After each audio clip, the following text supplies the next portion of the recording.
Most welcome dear students, आप सभी लोगों का स्वागत है आपके अपने यूट्यूब चैनल डीजी सर पर। डियर स्टूडेंट्स, क्लास 12 के बच्चे हम तैयार हो जाएं क्योंकि समाजशास्त्र का यह महत्वपूर्ण सेशन उनके लिए है। पहला देखिए हम लोग का प्रश्न क्या है, केंद्रीय परिवार से आप क्या समझते हैं। डियर स्टूडेंट्स देखिए, केंद्रीय परिवार पूछा जाएगा अगर आपसे सेंट्रल फैमिली क्या होती है, या इसे नाभिक परिवार के रूप में भी पूछा जा सकता है आपका, तो दोनों का मतलब आप एक समझिएगा। केंद्रीय या नाभिक परिवार के बारे में डियर स्टूडेंट्स हम लोग बात करें देखें तो ये परिवार का जो होता है सबसे छोटा रूप होता है। यानी देखा जाए तो फैमिली का जो सबसे छोटा रूप होता है उसी को हम लोग केंद्रीय परिवार कहते हैं, जो एक पुरुष, स्त्री तथा उनके आश्रित बच्चों से मिलकर बना होता है ना। एक पुरुष, भाई जाहिर सी बात है, पति पत्नी और उनके अविवाहित बच्चे की बात होती है ना। इस प्रकार के परिवार में अन्य रिश्तेदारों को सम्मिलित नहीं किया जाता है। ठीक है, तो केंद्रीय परिवार किसे कहते हैं, जिसमें एक पुरुष, स्त्री तथा उनके आश्रित बच्चों से मिलकर जो बना परिवार होता है उसे ही हम लोग केंद्रीय परिवार कहते हैं। और इस प्रकार के परिवार में अन्य रिश्तेदारों को सम्मिलित नहीं किया जाता है। ठीक है, जैसे चाचा चाची, बुआ फूफा, नानी नाना, दादा दादी, तो इन लोगों को सम्मिलित नहीं किया जाता है। तो केंद्रीय परिवार में मुख्य रूप से जो यहाँ बात की जा रही है कि एक पुरुष, स्त्री तथा उनके आश्रित बच्चों से मिलकर बना जो परिवार होता है उसे ही हम लोग केंद्रीय परिवार कहते हैं। चलिए डियर स्टूडेंट्स, हम आगे बढ़ते हैं, लेकिन आगे बढ़ने से पहले यदि वीडियो थोड़ा सा भी आप लोग के लिए हेल्पफुल लग रहा है तो इसे लाइक जरूर कर दिया करें और इसे अपने क्लासमेट में शेयर जरूर करें, और जो ये चैनल है इसको सब्सक्राइब करके अपने पास रख लें। और एक नंबर आप लोग को मिलेगा 950 690 250 डिस्क्रिप्शन बॉक्स में, वहाँ से उस नंबर से भी ज्वाइन आप हो जाए ताकि आपको मोस्ट इंपॉर्टेंट जो नोटिफिकेशन है वो मिल जाए, और रेगुलरली जो इन सब चैनल, इन सभी जो लेक्चर हैं इनकी वीडियो भी आपको आसानी तरीके से मिल जाए और आप अपनी तैयारी को बेहतर तरीके से कर सकें। चलिए बढ़ते हैं हम लोग प्रश्न 2 की ओर। एक विवाह किसे कहा जाता है, एक विवाह किसे कहा जाता है, ये हम लोग का प्रश्न है। एक पुरुष का एक स्त्री के साथ वैवाहिक संबंध ही एक विवाह कहलाता है। तो एक विवाह किसे कहते हैं, एक पुरुष का एक स्त्री के साथ वैवाहिक संबंध जो होता है उसे ही हम लोग एक विवाह का नाम देते हैं। चलिए बढ़ते हैं हम लोग डिस्कशन सब तीसरे प्रश्न की ओर। देखिए तीसरा हम लोग का प्रश्न क्या है, शिक्षा के 4 उद्देश्य लिखिए। तो डिस्कशन देखिए, शिक्षा के तो एक दो उद्देश्य नहीं है, इनके तो बहुत ही बड़े पैमाने पर, बृहद पैमाने पर प्रभावित करने वाला जो एजुकेशन होता है वो होता है। तो यहाँ पर लेकिन हम लोग को अति लघु में बताना है, तो शिक्षा के देखिए 4 प्रमुख उद्देश्य क्या हो जाएंगे डिस्कशन। पहला क्या होता है, देखिए ज्ञानार्जन का उद्देश्य। ज्ञानार्जन का मतलब ज्ञान को संग्रहित करने का उद्देश्य, ज्ञान को इकट्ठा करने का उद्देश्य जो होता है वो ज्ञान का कहीं ना कहीं से उद्देश्य होता है। दूसरा डिस्कशन जिसमें आप बात होती है तो चरित्र निर्माण का उद्देश्य करना। चरित्र निर्माण का उद्देश्य करने का मतलब क्या है, जैसे बात होती है ज्ञान की बातें हो गई, समय लोगों के लिए सहयोग की बात हो गई, दया की बात हो गई, करुणा की बात हो गई, ईर्ष्या न करने की बात हो गई, ऐसे जितने भी जो नैतिक मूल्य की चीज़ें हैं उनको भी चरित्र निर्माण में अपने लेने की बात होती है। तो कहीं ना कहीं से उसमें शिक्षा को शामिल किया जाता है। देखिए डिस्कशन तीसरा जो है मोस्ट इंपॉर्टेंट, जीविकोपार्जन का उद्देश्य। भाई जाहिर सी बात है, शिक्षा के द्वारा लोगों को जीविकोपार्जन का भी साधन मिलता है। लोग अपने लाइफ को कैसे सर्वाइव कर सकें, कैसे लोग अपने लाइफ को आगे बढ़ा सकें, कैसे अपने जीवन स्तर को ऊंचा कर सकें, तो जीविकोपार्जन का भी उद्देश्य कहीं ना कहीं से होता है, शिक्षा के उद्देश्यों में शामिल किया जाता है। और चौथी और लास्ट जो इसमें दिया गया डिस्कशन पॉइंट जो है शारीरिक विकास का उद्देश्य। तो शिक्षा कहीं ना कहीं से उद्देश्य होता है शारीरिक और मानसिक विकास करना भी शिक्षा के उद्देश्यों में ही शामिल है। तो ये देखिए 4 महत्वपूर्ण जो हो जाएंगे आपके शिक्षा के महत्वपूर्ण उद्देश्य हो जाएंगे ना। ये आपके इंपॉर्टेंट प्रश्नों में एक है डिस्कशन, इसको जरूर देखकर जाइएगा।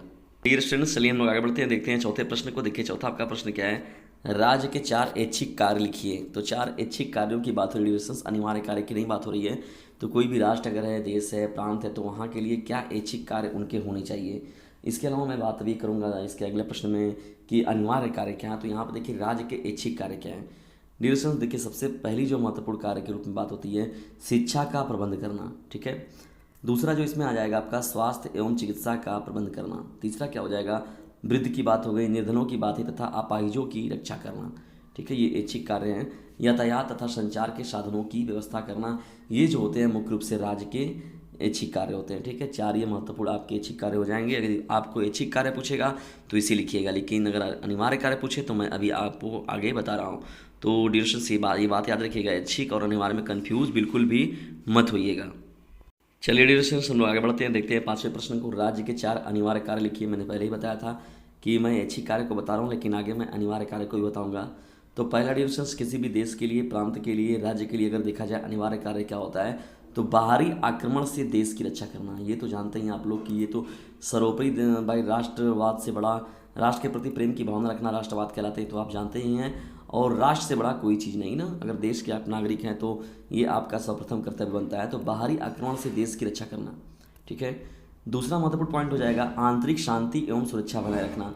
आंतरिक शांति एवं सुरक्षा बनाए रखने का मतलब क्या है कि जैसे कोई सहिष्णुता जो आ जाती है या जो भी चीज़ें होती हैं, जैसे धार्मिक लिए कट्टरपंथी बन जा रहा है इंसान के अंदर, व्यक्ति के अंदर, और जो जातिगत हो जा रही है, तो उन सभी भेदभावों को भुलाना। कामों के हिसाब से हम लोग के लिए वो छोटे काम करते हैं, बड़े काम करते हैं, तो ये सभी भेदभावों को मिटाना। तो आंतरिक शांति एवं सुरक्षा बनाए रखना। तीसरा महत्वपूर्ण बात हो जाता है डिफेंस, नागरिकों के अधिकारों की रक्षा करना जो होता है, ये भी कहीं ना कहीं से राज्य के या किसी प्रांत के लिए, किसी भी देश के लिए अनिवार्य कार्यों के रूप में एक है। इसीलिए देखिए सुप्रीम कोर्ट को कुछ दी गई है उस अथॉरिटी की, वो क्या करता है, नागरिकों के अधिकारों की रक्षा करता है। न्याय की व्यवस्था करना। न्याय की व्यवस्था करने का मतलब क्या है कि सभी लोगों को, जो भी हो, कोई भी हो, तो अपने देश के जो न्यायालय हैं और अपने देश के जो सुप्रीम कोर्ट हो गए, तो इन सभी के प्रति जो होते हैं उनको न्याय मिले। तो न्याय की व्यवस्था करने का कार्य जो होता है वो कहीं ना कहीं से राज्य के महत्वपूर्ण अनिवार्य कार्यों में एक माना जाता है। ठीक है डिस्टेंस, तो ये आपका पांचवा प्रश्न जाएगा और इम्पॉर्टेंट प्रश्न है। और मैंने पहले ही आपको बताया कि ऐच्छिक और अनिवार्य कार्य में बिल्कुल भी कंफ्यूज मत होइएगा, लेकिन मुझे तो लगता है कि शिक्षा को भी अनिवार्य कार्य में ही रखना चाहिए। तब देखेंगे आप लोग कि वास्तव में जो एजुकेशन होगा वो कितने बड़े पैमाने पर ग्रोथ करेगा। तो ये महत्वपूर्ण रूप से ये कार्य हैं, इन कार्यों के श्रेणी को आप लोग अच्छे से याद कर लीजिएगा। चलिए डिस्कशन हम आगे बढ़ते हैं, देखते हैं छठवें प्रश्न को। देखिए छठवां आपका प्रश्न क्या है, संस्कृति की अवधारणा स्पष्ट कीजिए। देखिए डिस्कशन, अगर संस्कृति की बात हुई तो कहीं ना कहीं से आपके संस्कार की बात हो रही है। संस्कृति में मनुष्य समाज की वे सभी चीज़ें आती हैं जिन्हें मनुष्य ने समाज के सदस्य होने के नाते प्राप्त किया है। इसे व्यक्ति अन्य लोगों से सीखता है और परोक्ष व प्रत्यक्ष रूप से दूसरों को सिखाता भी है। संस्कृति एक छोटी मोटी चीज़ नहीं है, किसी देश के रहन सहन, वेशभूषा, भाषा शैली, जो भी चीज़ें जो ओवरऑल पूरा निकल कर आता है, उनका व्यवहार हो गया, मतलब उनके पूरे बिहेवियरल रूप में देखने को मिलता है, वो एक संस्कृति होती है। नहीं ये कहा था कि भैया हमारे देश की संस्कृति है कि नहीं उनका सम्मान करना, हमारे देश की संस्कृति है कि उन अतिथियों का सेवा सत्कार करना, उनको ऐसे करना वैसे करना। हमारे देश का पहनावा ओढ़ावा, रहन सहन, बोल चाल, भाषा जो भी पूरी की पूरी होती है, वो कहीं ना कहीं से ओवरऑल आपकी जो संस्कृति की अवधारणा को ही व्यक्त करती है। और ये देखिए समाज के सदस्य होने के नाते प्रत्येक इंसान को ये चीज़ें प्राप्त होती हैं। जब बच्चा पैदा होता है तभी देखिए उसको चीज़ें सिखाई जाने लगती है कि हाँ ऐसे रहिए वैसे रहिए, आपके दादाजी हैं, पिताजी हैं, इनका सम्मान करिए, छोटे भाई हैं, बड़े बहन हैं, बड़े भाई हैं, छोटी बहन है, तो उनका कैसे हम लोग को उनके समक्ष कैसे प्रस्तुत होना है। तो हर चीज़ों का जो होता है वो हमें बचपन से ही मिलने लगता है, और वो कहीं ना कहीं से वो जो समाज होता है, वो मनुष्य उस समाज में रहता है तो उसको वो सभी चीज़ें जो क्या होती हैं उपहार स्वरूप मिलती हैं, और वो सीखता भी है और परोक्ष या प्रत्यक्ष रूप से क्या करता है दूसरों को सिखाता भी है। दूसरे भी उसकी अच्छी आदतों को लेकर अपने अंदर क्या करते हैं, ग्रहण करते हैं। जैसे हम लोग देखते हैं बुकों किताबों में कि ये महान व्यक्ति हैं, ये आदर्श व्यक्ति हैं, इनके व्यक्तित्व को धारण करना चाहिए। तो ये सभी चीज़ें हम जो सीख रहे हैं तो किससे सीख रहे हैं भाई, जाहिर सी बात है कोई आदर्श व्यक्ति ने अपने आदर्शों को प्रस्तुत किया है, अब उनकी चीज़ों को, उनकी अवधारणाओं को हम लोग अपने अंदर क्या करते हैं, लेने का प्रयास करते हैं, बेहतर करने का प्रयास करते हैं। तो ये आपका प्रश्न संख्या 6 हो जाएगा। और डियर ये प्रश्न जो है आपका बहुत ही इंपॉर्टेंट है। चलिए हम लोग आगे बढ़ते हैं और देखते हैं सातवें प्रश्न को। देखिए सातवां आपका प्रश्न क्या है, संघर्ष को परिभाषित कीजिए। स्ट्रगल को तो कौन नहीं जानता डियोसेंस, ये डीएस का चैनल भी हम लोग का बड़ा स्ट्रगल किया हुआ चैनल है। संघर्ष को परिभाषित कीजिए। संघर्ष एक ऐसा प्रयत्न है जिसमें किसी व्यक्ति अथवा व्यक्तियों की इच्छाओं का जानबूझकर विरोध किया जाता है, उन्हें दबाया जाता है अथवा उत्पीड़ित किया जाता है। तो ये चीज़ें जैसे होती है, जैसे कोई समाज में अनुचित चीज़ें होता है तो समाज के कुछ ऐसे वर्ग होते हैं जो कि साहसी वो लोग हैं, वो क्या करते हैं सामने निकल कर आगे आते हैं, लेकिन फिर भी क्या होता है उनके संघर्षों को दबाया जाता है कहीं ना कहीं से। तो उस व्यक्ति और उस व्यक्ति की इच्छाओं को जानबूझकर क्या किया जाता है, विरोध किया जाता है, लोग उसके विरोध में खड़े हो जाते हैं, उन्हें दबाया जाता है अथवा उत्पीड़ित किया जाता है। जैसे बहुत से पहले दार्शनिक रहे हैं, जैसे सुकरात की बात होती है, और भी जैसे कुछ महत्वपूर्ण आपके दार्शनिक वगैरह हो गए, तो उन लोगों का क्या था कि वो लोग भी संघर्षशील स्ट्रगल वाला उन लोग का लाइफ था। उन लोगों ने अपने जीवन में बहुत से बेहतरीन प्रयत्न किए थे, लेकिन उनको वहाँ के जो राजा महाराजा थे या जिन जो शासक सत्ता थे वो उनको दबाने का कहीं ना कहीं से प्रयास कर देते थे। तो यही उसी को हम लोग कहते हैं डिविजन संघर्ष। जैसे कहा गया 1857 क्रांति विफल हो गई, तो वो भी एक स्ट्रगल ही था, संघर्ष ही था, अपने देश को आज़ाद कराने का संघर्ष था। फिर बाद में देखिए हम लोग 1947 हम लोग को मतलब आज़ादी मिली, तो 1947 में आज़ादी मिलने का मतलब क्या है, वो समय भी स्ट्रगल हुआ, संघर्ष हुआ। तो संघर्ष का मतलब होता है एक प्रयत्न होता है वो, ठीक है डिस्टेंस, वो एक बहुत ही बड़ा प्रयत्न होता है एक बहुत बड़ा एम लेकर, गोल लेकर ये काम स्टार्ट किया जाता है। और इसमें व्यक्ति जो विशेष होता है, जो इसमें अपना बढ़ चढ़ कर योगदान देता है, उसी के विरुद्ध क्या किया जाता है, विरोध किया जाता है उसका, उसे दबाया जाता है, उसका दमन किया जाता है, अथवा उसे उत्पीड़ित किया जाता है, शारीरिक और मानसिक रूप से उसे परेशान किया जाता है। तो ये डिस्कशन जो पूरी की पूरी बातें निकल कर आती है, वो कहीं ना कहीं से आपके संघर्ष में ही निकल कर आती हैं। और संघर्ष कोई छोटी मोटी चीज़ नहीं, एक बहुत भी बड़ी और ब्रॉड लेवल पर ये इसका पूरा का पूरा पहचान है। ठीक है डिस्कशन, ये आपका 7वां प्रश्न है और इम्पॉर्टेंट प्रश्न है।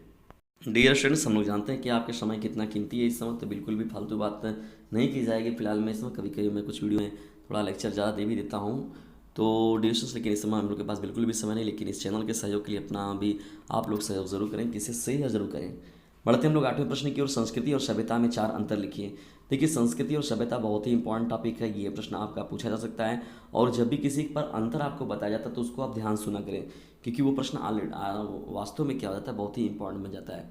पहला हम लोग का प्रश्न क्या है, संस्कृति सभ्यता से प्राचीन है जबकि सभ्यता का विकास बाद में हुआ है। तो संस्कृति जो होती है वो प्राचीन है, बहुत ही प्राचीन है, जबकि सभ्यता का विकास जो होता है वो संस्कृति के बाद हुआ है। दूसरी महत्वपूर्ण डिविजन में बात क्या आती है, संस्कृति साध्य है तो सभ्यता साधन है। सभ्यता कार्यप्रणाली है, संस्कृति साध्य है। ये बात आप लोग याद रखिएगा। चलिए डिविजन हम लोग आगे बढ़ते हैं और देखते हैं 8वें प्रश्न का जो तीसरा और चौथा पॉइंट जो है, सभ्यता तो निरंतर आगे बढ़ती रहती है लेकिन संस्कृति नहीं बढ़ती। याद रखिएगा डिविजन, सभ्यता क्या होती है, निरंतर आगे बढ़ती है लेकिन संस्कृति आगे निरंतर नहीं बढ़ती है। चौथा हम लोग का पॉइंट क्या हो जाएगा, संस्कृति जो है रूढ़िवादी होती है जबकि सभ्यता आपकी क्या है, प्रगतिवादी विचारधारा पर है। संस्कृति क्या है, रूढ़िवादी सभ्यता को लिए हुए है, और जबकि सभ्यता जो है वो प्रगतिवादी दृष्टिकोण पर है, विचारधारा पर है। ठीक है डिविजन, तो ये आपके 4 महत्वपूर्ण जो अंतर हो जाएंगे संस्कृति और सभ्यता के बीच। तो आज का यह महत्वपूर्ण सेशन आपको कैसा लगा डिविजन्स, इसके बारे में कमेंट बॉक्स में ज़रूर बताएं। मैं प्रयास करूंगा कि मैं आप लोगों को कुछ लघु के और महत्वपूर्ण और दीर्घोत्तरी के भी महत्वपूर्ण प्रश्न जरूर आप लोग को उपलब्ध करा दूं। लेकिन फिर भी मैंने जितने भी आप लोग को 24 कम से कम 24 लेक्चर मैंने आप लोग को प्रोवाइड कर रखे हैं डिविजन्स, उन सभी को आप लोग एक बार ज़रूर देख कर जाइए, क्योंकि वो सभी के सभी जो प्रश्न हैं आप लोग के लिए बहुत ही हेल्पफुल हैं। और इस चैनल के सहयोग के लिए आप इतना काम आप लोग ज़रूर करें कि इस चैनल का लिंक जो है अपने क्लासमेट पर शेयर ज़रूर करें। इस चैनल के सहयोग के रूप में और मेरी फीस के रूप में आपको इतना काम ज़रूर करना है, ओनली शेयर माई वीडियोज़। ठीक है डियर, तो इतना काम आप लोग ज़रूर करें। जल्द ही मिलते हैं हम लोग नेक्स्ट वीडियो में, तब तक के लिए टेक केयर, गुड बाय, जय हिंद, जय भारत।